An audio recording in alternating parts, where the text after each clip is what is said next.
કળશ માં કળા બિરાજે ને મેજામાં વરસે નૂર એ કળશ માં કળા બિરાજે અને આ મેજામાં વરસે નૂર અરે દેવાળ દેવાળ માં પીર રામદેવ બિરાજતા અરે રે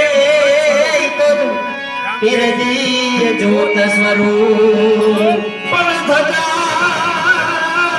ધજા દીકે તળી સાંભળે અરે અરે અને વળી દેવાળ દીકે દકજા એ પણ દર્શન કરતા રામ પીરના અરે રે તો સગડા પ્રસ્તુત થા